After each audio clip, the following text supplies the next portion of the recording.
अस्सलाम वालेकुम, मैं हूं तरीम फातिमा और आप देख रहे हैं मेरा फेसबुक और यूट्यूब चैनल। उम्मीद करती हूँ आप सब लोग भी खैरियत से होंगे। आज एक दफ़ा फिर से आइन की खिलाफ वर्जी कर दी गई है, वो भी इलेक्शन कमीशन की जानिब से। सदर मुमलिकत आरिफ अलवी ने इलेक्शन का टाइम दिया था, एक टाइम ड्यूरेशन दिया गया था कि इसमें इलेक्शन करवाए जाएंगे आइन के मुताबिक। अगर असम्बलियाँ तहलील की जाती हैं तो 90 रोज़ के अंदर इलेक्शन करवाए जाएंगे। तो उसी के हवाले से सदर मुमलिकत ने टाइम दिया था, लेकिन आज इलेक्शन कमीशन ने आइन की खिलाफ वर्जी की है और इलेक्शन की जो टाइम है वो मुद्दत बढ़ा दी है। और जो टाइम उनकी जानिब से दिया गया है इलेक्शन कमीशन की जानिब से, वो जनवरी 2024 की जनवरी के आखिरी हफ्ता बताया गया। इलेक्शन कमीशन ने नोटिफिकेशन जारी किया है जिसमें जो है इलेक्शन की तारीख वो जनवरी का आखिरी हफ्ता है।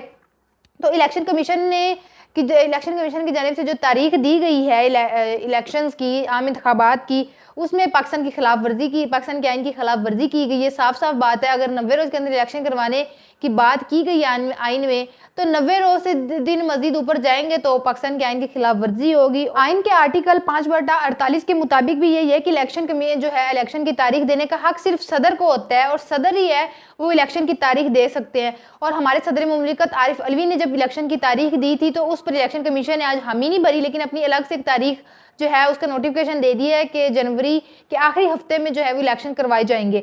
और इसी के साथ जो इमरान खान की लीगल वकला टीम है उसमें शेर अफजल मरवत हैं, उन्होंने भी ये बात की है कि जो आइन की खिलाफ वर्जी करता है उस पर आर्टिकल 6 लगता है। तो अब इलेक्शन कमीशन ने पाकिस्तान के आइन की खिलाफ वर्जी की है, तो क्या उन पर अब आर्टिकल 6 लग सकता है? क्योंकि आइन की खिलाफ वर्जी करने पर आर्टिकल 6 लगता है। अब देखना ये है कि अब इलेक्शन कमीशन की जानिब से जो डेट दी गई है आम इंतखाबात की, और जो सदर मुमलिकत की जानिब से डेट दी गई थी आम इंतखाबात की, अब किस जो है तारीख पर मुत्तफिक होते हैं और एक जो तारीख है वो सामने आती है इलेक्शन के हवाले से। और सबसे पहली बात तो ये, क्या इलेक्शन होते भी हैं या नहीं होते? आम जो आवाम है उसको भी इंतखाबात की है ज़रा कि सब बेसब्री से इंतज़ार है कि आम इंतखाबात कब होंगे और जिस पार्टी को वो सपोर्ट कर रहे हैं उस पार्टी को वोट डालेंगे। और दूसरा ये कि अब 2 तारीखें दी गई हैं सदर मुमलिकत की जानिब से, एक अलग दी गई और इलेक्शन कमीशन ने अलग दे दी है। तो किस एक तारीख पर जो है इत्तेफाक राय होता है और इलेक्शन किस तारीख पर होते हैं? वकला तहरीक जो है वो भी काफ़ी जोर पकड़ रही है। आज एक दफ़ा फिर से वकला जो है लाहौर की सड़कों पर निकले और काफ़ी नारेबाजी उनकी जानिब से की गई है।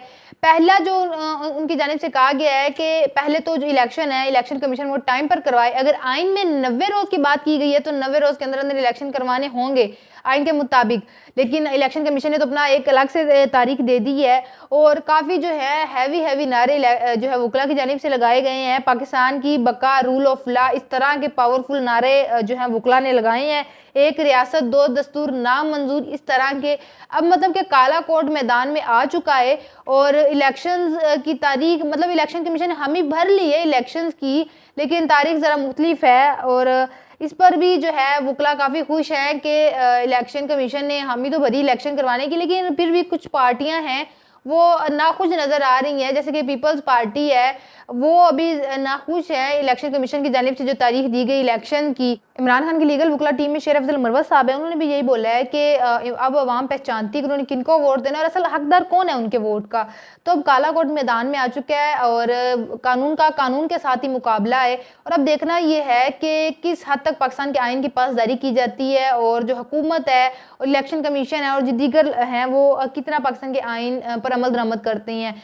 और उसी के साथ साथ आज जो है जमात इस्लामी के कारकुनों की जानिब से गवर्नर हाउस लाहौर के सामने धरना दिया गया था। मतलब कि सबको रुक रुक के याद आ रहा है कि कुछ हुआ भी था कि बिजली के बिलों में की कीमतों में इजाफा भी हुआ था, पेट्रोल भी महंगा हुआ था।